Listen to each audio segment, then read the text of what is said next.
Hey, thanks for coming back to the horrordebate.com. We are going back again to 1986. No, 1996, you moron.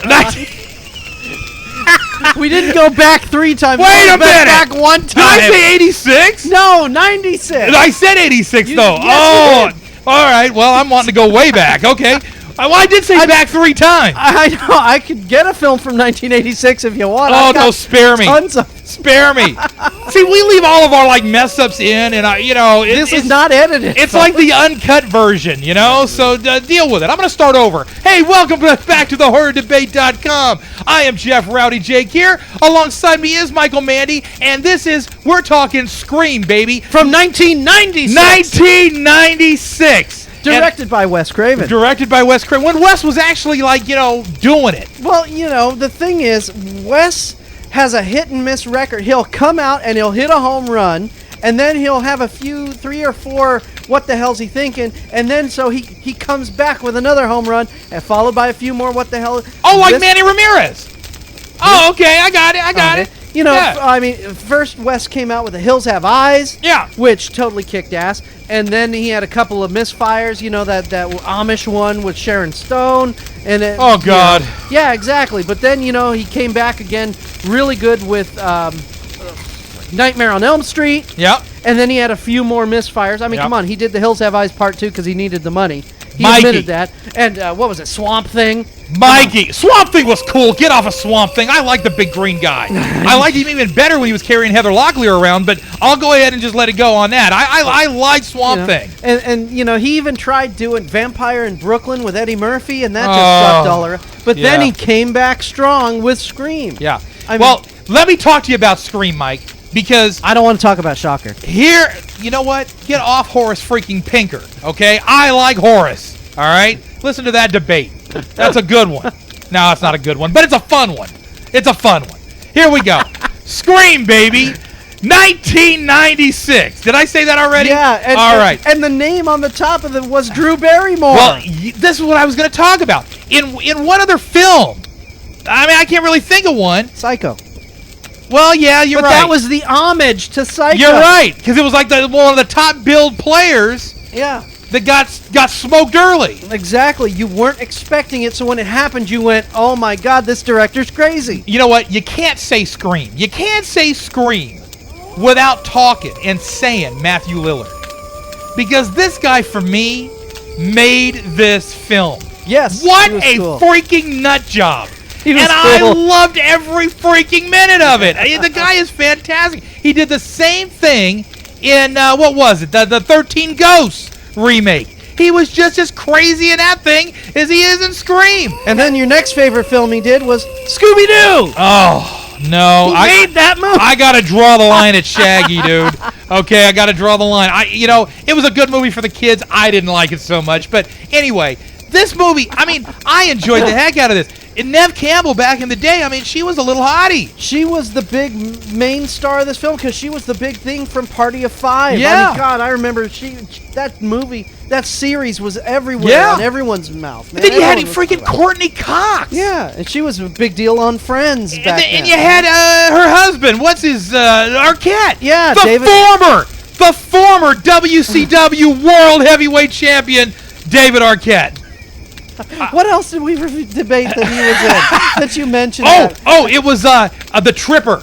That's right, the Tripper. Stay away from that film. Yeah, stay far away. Okay, but anyway, and you know who else is in this film that made, when I first saw this, I had no clue he was in it, but I stood up and cheered. The Fonz. Arthur Fonzarelli. Henry Winkler. Yes. And Henry Winkler, I'm going, Fonzie! He's the principal. Can you imagine? See, they don't do them like this anymore. The Scream is a perfect amalgamation. And I said this in just a debate. We just cut another debate earlier today. And I just said that I don't like my genres mixed. Okay? That I like my horror as pure as I like my Coke.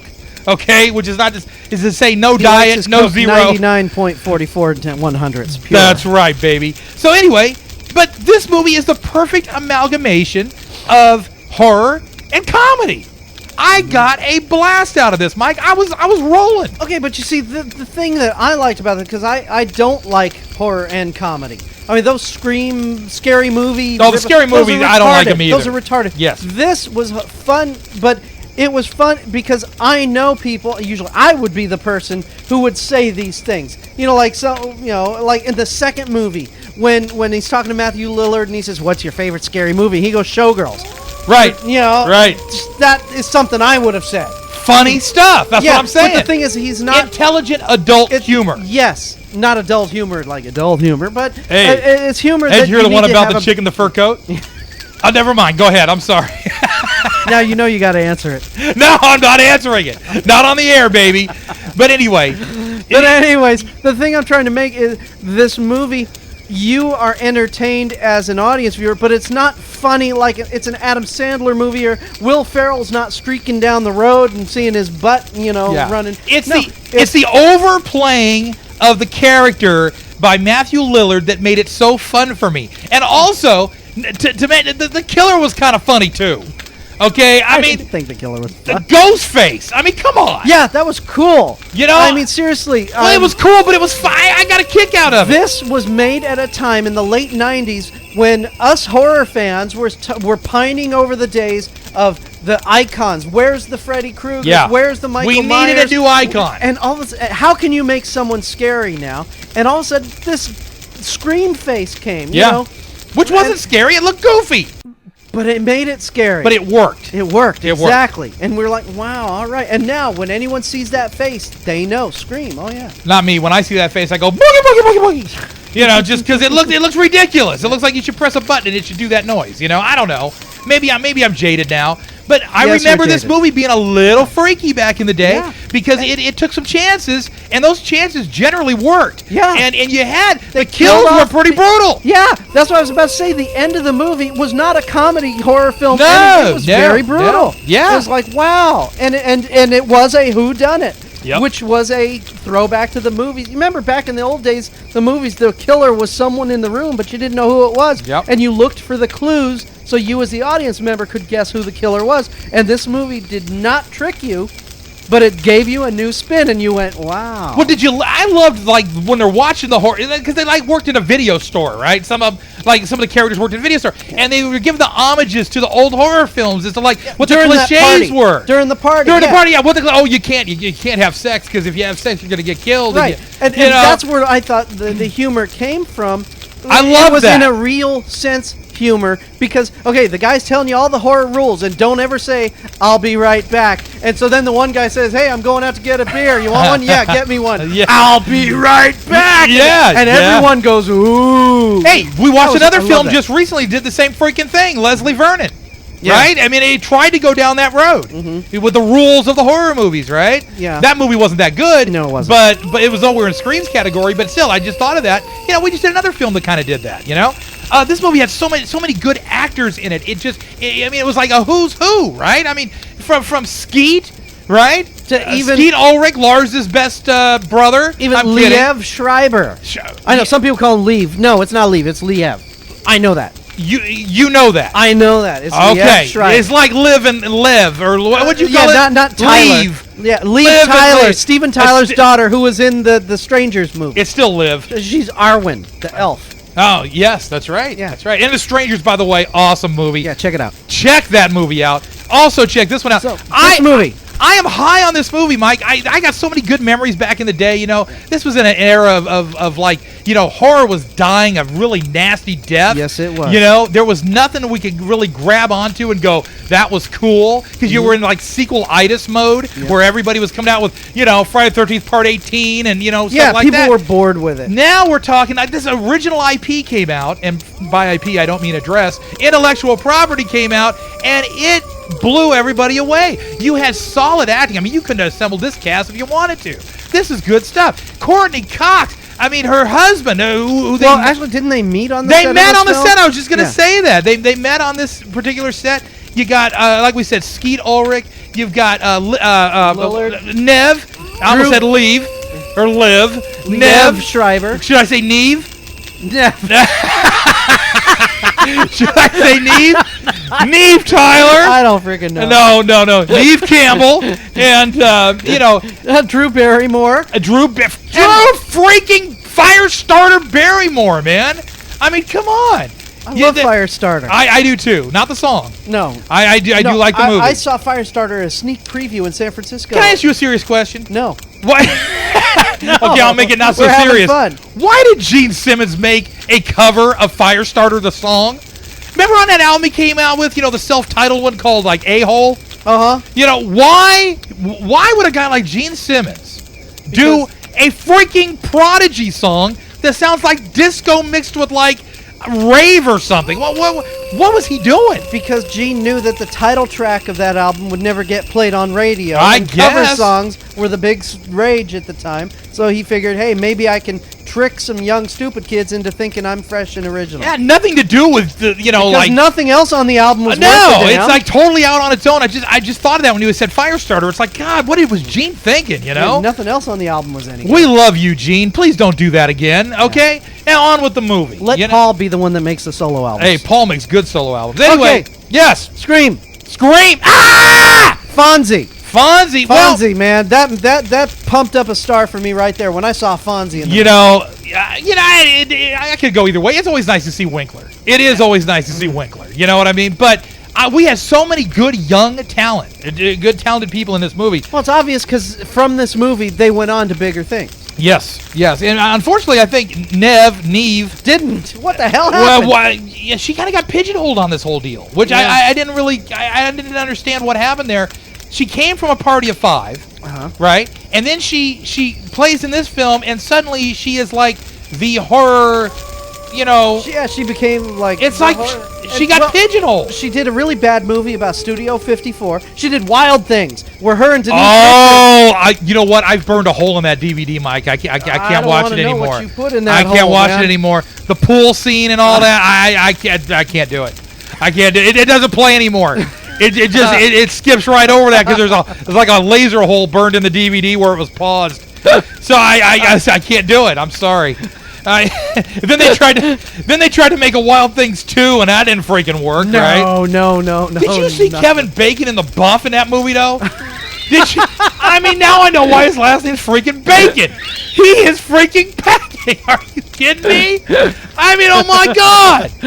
I couldn't believe it. I said, that's freaking Footloose. No, that's Crotch Loose. Look at that thing. Well, anyways, you notice in Wild Things, Neve, whatever. See? She keeps her shirt on. It's Denise Richards that takes hers off, right? Right, which was fine by me. Okay, well, just in case there's any Neve Campbell fans out there.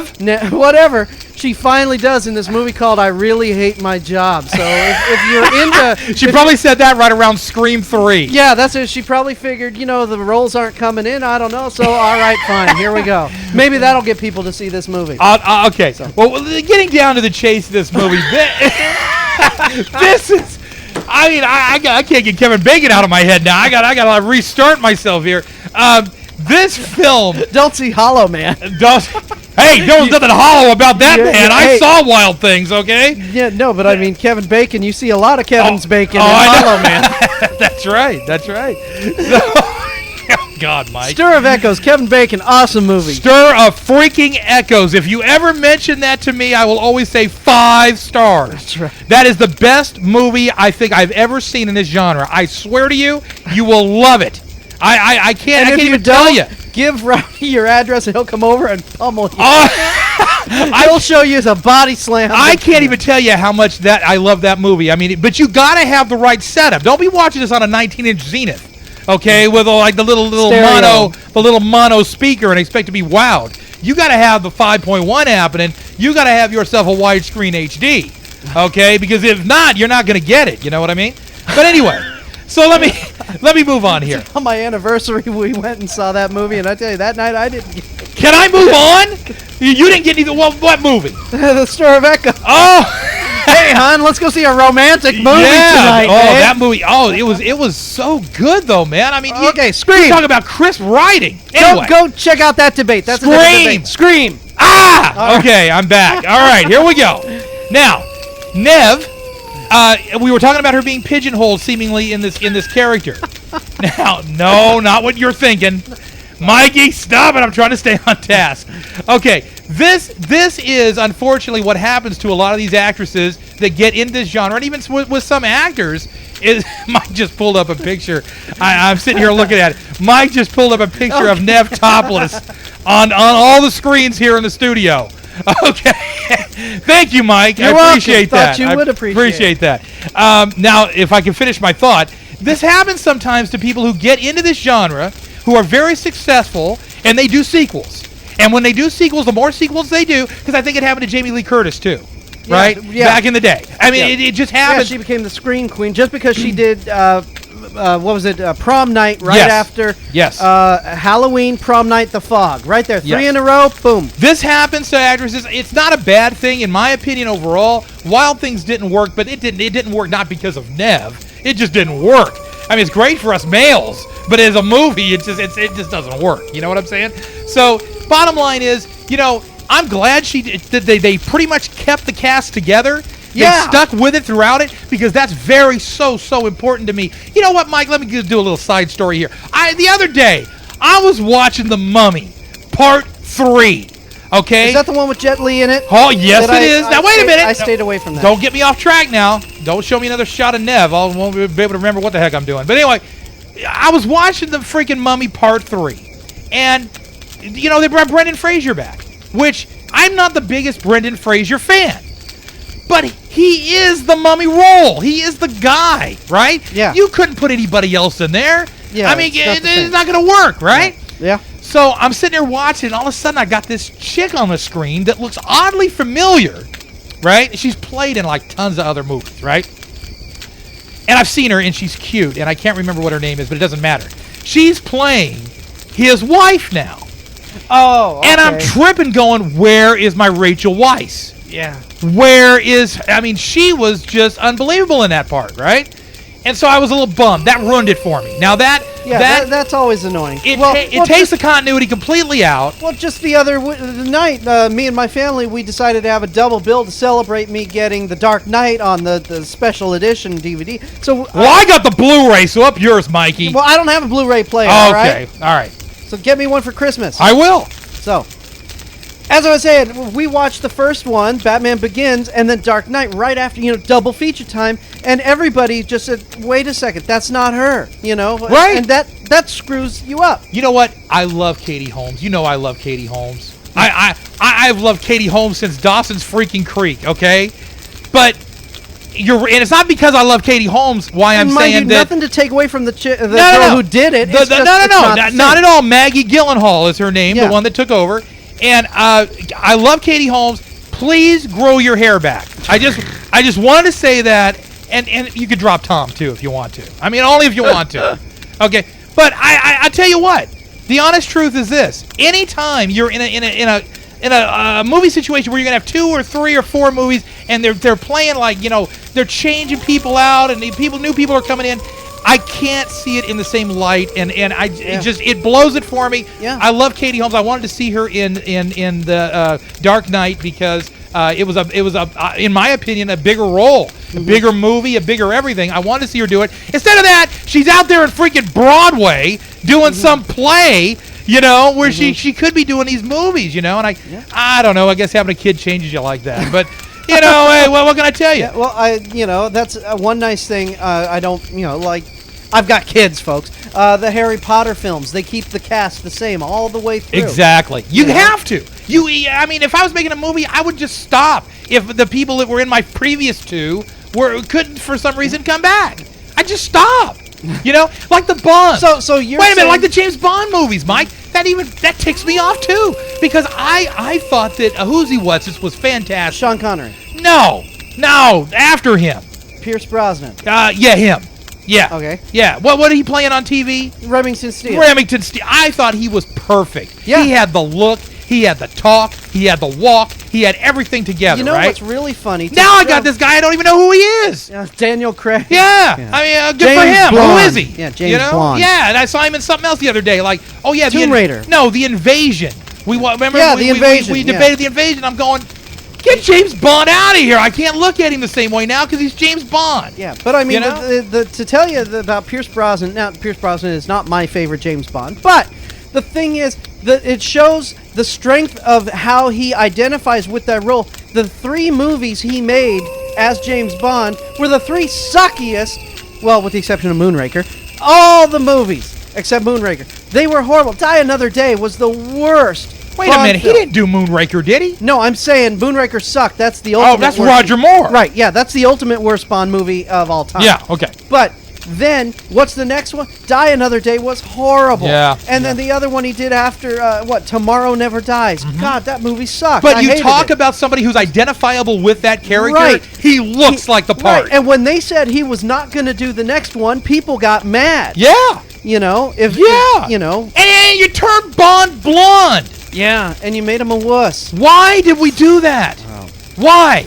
You know, but that's what I'm saying. Anyway, I don't want to get too far off because we're way off already. This is going way too long. I just wanted to say that, that's something that I really respect. I hated Quantum of Solace, all right? Quit with the damn shaky cam. Show us some damn action. You Okay, mean back that to other screen. Bourne film? Yeah, it's like this is, Jason Bond, James Bourne. Did you say what the Jason hell? Bonham? Jason Bond. Oh, James gotcha. Bourne. Oh. It's the same damn movie. Gotcha.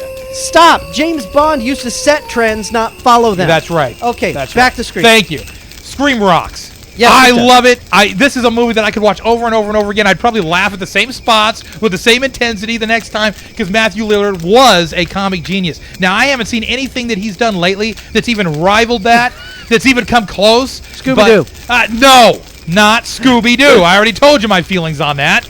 You know, and besides, I had to sit through Freddie Prinze and Sarah Michelle Gellar in that too, and it was painful. I had to turn it off. I didn't watch it. I was smart enough to tell my kids, here you go, kids. That was painful. Anyway, You watch that in your room. you want to see Scream, and as a matter of fact, I'm going to go on record saying you want to probably see all 3 Screams. Yeah, Because part 3 wasn't the greatest, but they had to cap it somehow. Yeah, this is a happening film. This is something Yeah. that's going to scare you and tickle your funny bone at the same time. No, not like that, Mike. Bummer. And honest truth is, man, you know what? Scream 1, standing on its own merit, is a 4-star film. Yes, it's definitely a 4-star movie. Yep. All right, I'm Michael Mandy. He's Rowdy Jeff. We'll talk to you next week at the Horror Debate.